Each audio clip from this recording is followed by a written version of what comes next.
Hey guys, it's Brody. Today, I have a long commentary video for you guys.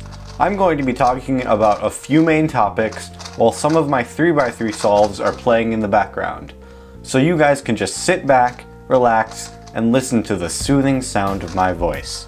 So first, I'm going to go over how 2017 went both cubing-wise and YouTube-wise. Before I get into any details, I'm just going to say that 2017 has been an incredible year for me, both with cubing and YouTube. First, let's go over how it went with cubing.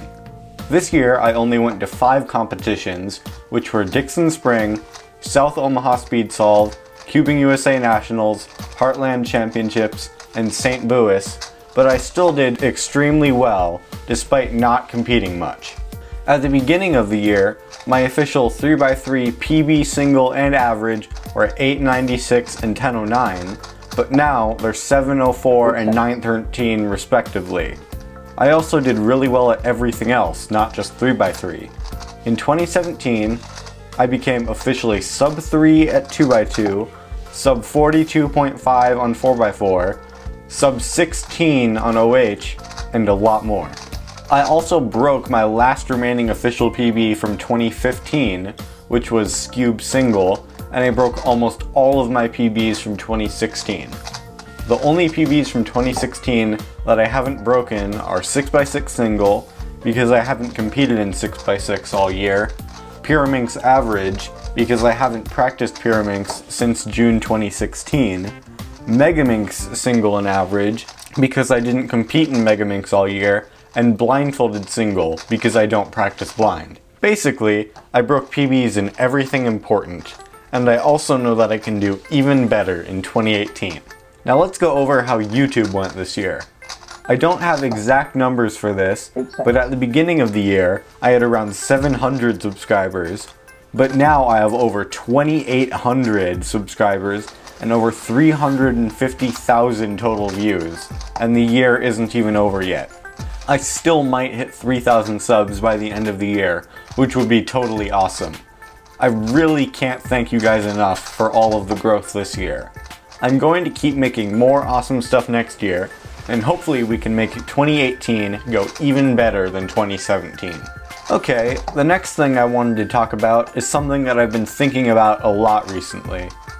Cubing USA Nationals 2018 plans are going to be announced soon, and one of the big questions that a lot of people have is whether or not there are going to be qualifying times like last year, and what those qualifying times would be. After thinking about it a lot, I figured out that having qualifying times for big competitions is bad for the growth of the cubing community, even though it would make the competition run faster. Let me explain why. In order for the cubing community, especially the competitive community, to grow, we need new cubers to come to a competition and enjoy it enough to want to come to more. That's really how the community grows, because if someone goes to one competition and ends up not enjoying it and not wanting to compete, then the community hasn't really grown because of them. Most people may not like it, but the growth of the community is completely reliant on low-level and beginner competitors, because there are always going to be way more beginners than experts. Denying new competitors access to a huge competition like nationals only makes it less likely that they'll enjoy themselves and want to compete again. In response to this kind of thing, a lot of people have said that new competitors and beginners should go to local competitions and leave big competitions for the experts. But I disagree with this completely. Again, the entire goal is to make the new competitors enjoy themselves enough to come again, and local competitions might not do this well enough. Local competitions vary in the quality of organization and venue, and they tend to be more exclusively focused on competing. All of these things affect how much someone new would enjoy the competition. If someone goes to a local competition and gets eliminated in the first round of everything they enter, then there's probably no reason to stay at the competition, and they'll leave right after lunch. I'm sure you've seen this a lot at competitions you've been to. By the awards ceremony at most competitions, there are only about 15 people still there, Do you think that it makes a good impression to new competitors if there's nothing for them to do for the entire afternoon? This is why competitions like Nationals would be great for growing the community. They have lots of other events like the seminars and the sale challenge and stuff, and those kinds of things would make them enjoy competing more and would grow the community. And that's why I say that qualifying times are bad for the growth of the cubing community. I probably went a little bit overboard with that explanation. Let's move on to the next topic, which is something I've never talked about publicly before, which is the finger injury I've been dealing with for quite a while now.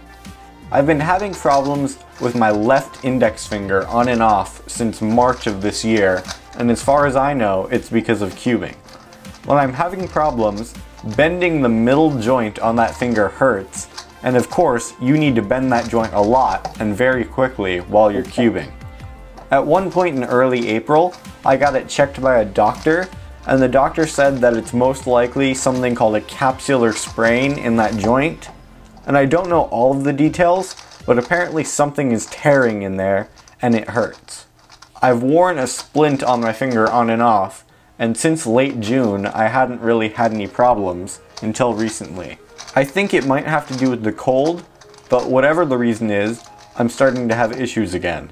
From my experience, taking about 2 weeks off from cubing, wearing the splint whenever I can, and coming back into cubing gradually should be enough to temporarily solve the problem, but it's really hard for me to get far enough ahead on videos for that to work. I guess I'll just have to try.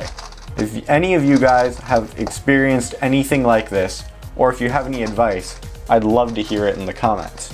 So that's all I've got for this video. Thank you guys so much for watching all the way to the end. You have no idea how much that means to me. If you enjoyed this video, or any of my other videos, you should leave a like, or a comment, or even subscribe by clicking the smiley face on screen.